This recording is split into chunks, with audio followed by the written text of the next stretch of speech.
মধ্যবিত্তর বউ হয়ে অল্প অল্প করে টাকা জমিয়ে নিজের শখ পূরণ করলাম। স্বর্ণের চুড়ি আমি কিভাবে বানালাম সেটাই আজকে আপনাদের সাথে শেয়ার করব। আসসালামু আলাইকুম এভরিওয়ান, আপনারা সবাই কেমন আছেন? আশা করি ভালো আছেন। আমিও আল্লাহর অশেষ রহমতে ভালো আছি। কাছে বা দূরের দেশ এবং দেশের বাইরে যে যেখান থেকে আমার ভিডিওটা দেখছেন আপনাদেরকে অসংখ্য ধন্যবাদ।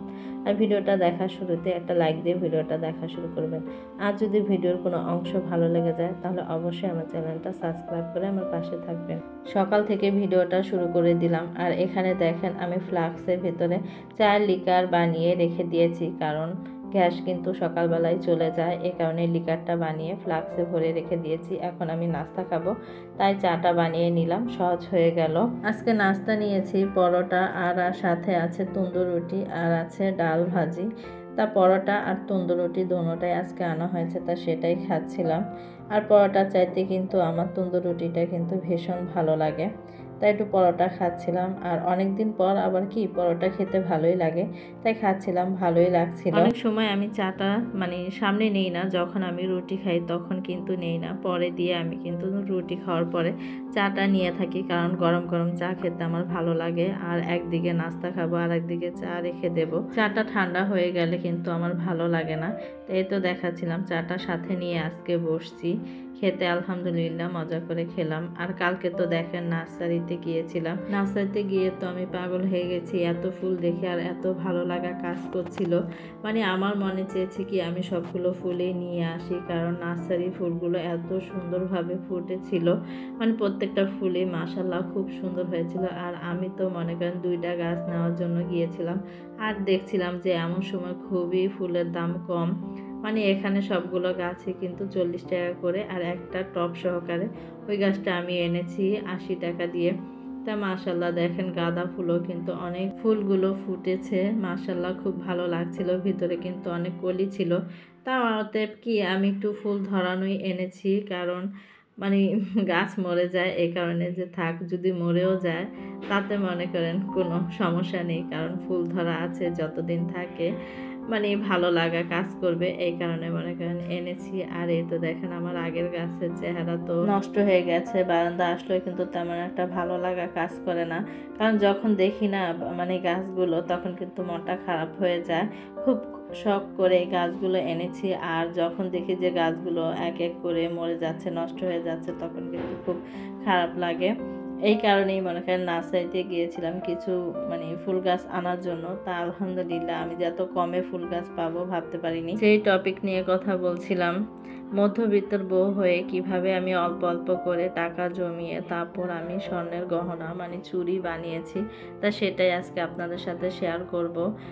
আমাদের মনে করেন অনেক ইচ্ছা আছে, স্বপ্ন আছে, কিন্তু আমরা অল্প আয়ের কারণে কিন্তু আমাদের ইচ্ছা স্বপ্ন আমরা কোনোটাই তেমনভাবে পূরণ করতে পারি না। আর পূরণ করতে গেলেও কিন্তু আমাদের অনেক সময় লাগে, কারণ আমরা অল্প অল্প করে টাকা জমিয়ে তারপর কিন্তু আমাদের স্বপ্নটাকে বাস্তবায়ন আমাদের করতে হয়, এই কারণে মনে করেন অনেক সময় লেগে যায়। তাই এই চুড়িগুলো দেখেন আমি বানিয়েছি অনেক শখ করে। আমার যখন বিয়ে হয়েছিল আমার বাবার বাড়ি থেকে আমাকে মনে করেন কানের জিনিস, গলার চেন যেগুলো আমার বানানো আগে ছিল সেগুলোই দিয়েছে, কারণ আমার কাবিন হয়েছে, বলেছিল যে আমাকে উঠিয়ে নিয়ে যাবে, কিন্তু আমাকে আর উঠানো হয়নি। তখন কিন্তু দোনো পক্ষ থেকে আমাকে মনে করেন স্বর্ণের সব কিছুই দেওয়ার কথা ছিল, তাই ওঠানো হয়নি দেখে বাবার বাড়ি থেকে যা আমার আগে ছিল 2-3 ভরি স্বর্ণ সেগুলোই দিয়ে দিয়েছে। আর আদনানের বাবারা তো আমাকে কিছুই দেয়নি, তা আমার স্বর্ণের চুড়ি ছিল না, অতএব কি আদনানের বাবা বিয়ের পরে আমাকে সব বানিয়ে দিয়েছে, স্বর্ণের গহনা, কানের জিনিস, অতএব আমাকে সব বানিয়ে দিয়েছে, কিন্তু আমার চুড়ি ছিল না। তাই একটা শখ ছিল, যখন কোনো একটা বিয়ে শাদির একটা অনুষ্ঠানে যেতাম অনেকেই চুড়ি পরতো, তা আমার খুব শখ ছিল যে আমিও চুড়ি বানাবো। তাই কি করেছি, আমাদের বাসার সামনেই সমিতি আছে, তাই সমিতি ওইটা আবার আদনানের বাবা পছন্দ করে না সমিতি করা, তা আমাদের বাসার অনেকে কিন্তু এই সমিতিটা করে থাকে, ওখানে মাসে মাসে কিছু টাকা জমায়। তা আমি প্রত্যেক মাসে কিন্তু 2000-3000 করে মাসের আয় থেকে আমি টাকা জমাতাম, কিন্তু আদনানের আব্বু আবার এই সমিতি পছন্দ করতো না, তাকে না জানি আমি গোপনে এই সমিতিটা করেছি, কারণ আমাদের অনেক বিশ্বাস তো বাসার সামনে তাই অনেক বছর ধরেই মনে করেন এই সমিতি অফিসটা আছে, আর আমাদের বাসার অনেকে করেছে, এলাকার মানুষও করেছে। কারণ এলাকার মানুষ, আমি ছোট থেকে এলাকা বড় হয়েছি, তাই সবাইকে চিনি। আর যে আর সমিতিটা আছে তার নিজের বাড়িতেই এই সমিতিটা, এই কারণে মনে করেন যে অত ভয় পাইনি। তাই মনে করেন যখন আমি মানে হাজব্যান্ডের অল্প অল্প ইনকাম থেকে আমি 2,000 3,000 এরকম করে 5 মাসের মতো আমি টাকা জমাই, তারপর আবার সেলাই কাজ করতাম। ওখানে আবার আমি মাটির ব্যাংকে 5-6 হাজার টাকার মতো জমাই। প্রায় আমার মনে করেন যে এমন করে 30,000 টাকার মতো হয়। তখন স্বর্ণের ভরি ছিল 50,000 টাকা। তখন আমি আদনানের বাবাকে 30,000 টাকা দিয়েছি, বলেছি যে দেখো আমি টাকা জমিয়েছি, আমাকে স্বর্ণের চুড়ি বানিয়ে দাও। পরে দিয়ে বললো তুমি 30,000 টাকা যেহেতু জমিয়েছো, আরও 20,000 টাকা চাও আমার তরফ থেকে দিয়ে আমি তোমাকে বানিয়ে দেব। পরে দিয়ে এই তো 2টা চুড়ি 1 ভরি দিয়ে তারপর আমাকে বানিয়ে দিয়েছে। আর মাশাল্লাহ মনে করেন যে চুড়িগুলো কিন্তু খুবই সুন্দর। আমি সবসময় কিন্তু এই চুড়িগুলো দেখেন, সাথে আবার নিয়েছি আমি সিটি গোল্ডের চুড়ি। তাই এভাবে কিন্তু কোনো বিয়ে শাদী কোনো অনুষ্ঠানে গেলে আমি পরে যাই, আর আলহামদুলিল্লাহ মানে খুব ভালো লাগে। তা আমাদের মেয়েদের কিন্তু অল্প অল্প করে আমাদের শখগুলো পূরণ করতে হয় টাকা জমিয়ে। আমার ঘরের প্রত্যেকটা মনে করেন জিনিসই কিন্তু আমি অল্প অল্প করে টাকা জমিয়ে তারপর যে ফার্নিচারগুলো করেছি, কারণ আমাদের পক্ষে এক মোড়ে করা সম্ভব না, কারণ অনেক প্রেশার হয়ে যায়। কারণ যেই পরিমাণে বাসা ভাড়া, তারপর আবার ছেলেমেয়ের পড়াশোনার খরচ, আমাদের মনে করেন যে সংসারের খরচ সব মিলিয়ে কিন্তু মোটা অঙ্কের একটা টাকা চলে যায় অল্প আয়ও। সেখান থেকে আমাদের প্রত্যেকটা জিনিস মনে করেন সামলিয়ে তারপর আমাদের শখগুলো পূরণ করতে হয় অল্প অল্প করে টাকা জমিয়ে। তা আলহামদুলিল্লাহ আমার প্রত্যেকটা জিনিসই মনে করেন অনেক কষ্ট করে করা, অল্প অল্প করে টাকা জমিয়ে তারপর আমার শখগুলো পূরণ করি, যেগুলো আমি ব্যবহার করি আমার ঘরে ফার্নিচার, স্বর্ণের গহনা, যাই হোক না কেন, শখের যে জিনিসগুলো সব কিছুই মনে করেন অনেক কিছু বিসর্জন দিয়ে তারপর কিন্তু আমাদের এগুলো পূরণ করতে হয়। তা আলহামদুলিল্লাহ খুব সুন্দরভাবে করতে পারি।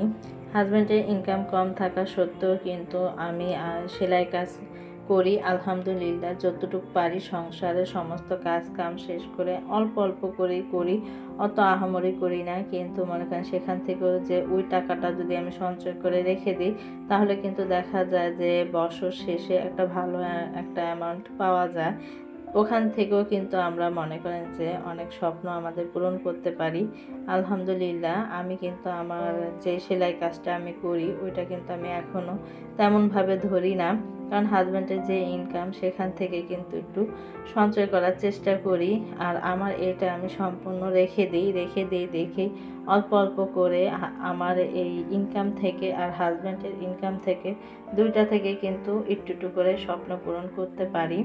কারণ আমরা প্রত্যেকটা গৃহিণীরাই যদি হাজব্যান্ডের ইনকামের পাশাপাশি আমরা যদি কিছু করি, তাহলে কিন্তু এত সমস্যা মনে হবে না, সুন্দরভাবে আর একটু চলা যাবে। আর আমার হাজব্যান্ড এরকম কখনোই বলবে না যে তুমি সেলাই কাজ করো ওই টাকাটা আমাকে দাও, এটা কখনোই বলে না। কারণ সে জানে যে আমি এ টাকাটা রেখে দিই, পরবর্তীতে যদি লাগে আমি কোনো কিছু যদি ভালো কিছু করি আমি তার থেকেও কিছু টাকা নিয়ে তারপর মনে করেন যে আমি আমার কাজটা করে নিই। তাই আমাদের স্বপ্ন আমরা পূরণ করতে পারি, আমাদের ইচ্ছা শক্তি যদি থাকে তাহলে আমরা সব স্বপ্নই কিন্তু আলহামদুলিল্লাহ পূরণ করতে পারি।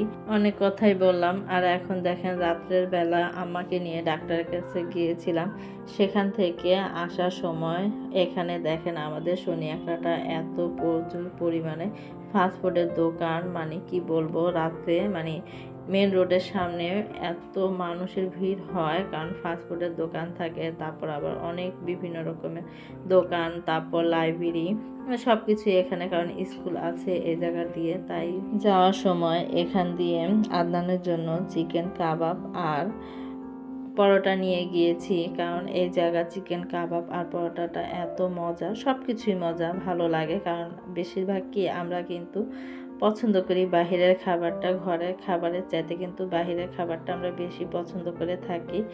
আর বিকেল হলে মনে করেন এই ফাস্টফুডের দোকানগুলো বসে, এত প্রচুর পরিমাণে ভিড় থাকে কি বলবো। আমি কিন্তু এখন রাত্রের 8টা বাজে, তাই দেখেন আশেপাশ দিয়ে এখন একটু কম, কিন্তু তারপরও ভালো মানুষ আছে।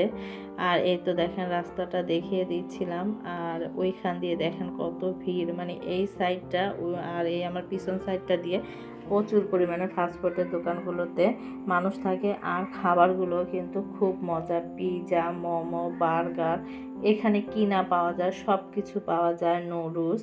ভিডিওটা আর বড় করব না, সবাই ভালো থাকবেন, সুস্থ থাকবেন, আমাদের জন্য দোয়া করবেন। আল্লাহ হাফেজ।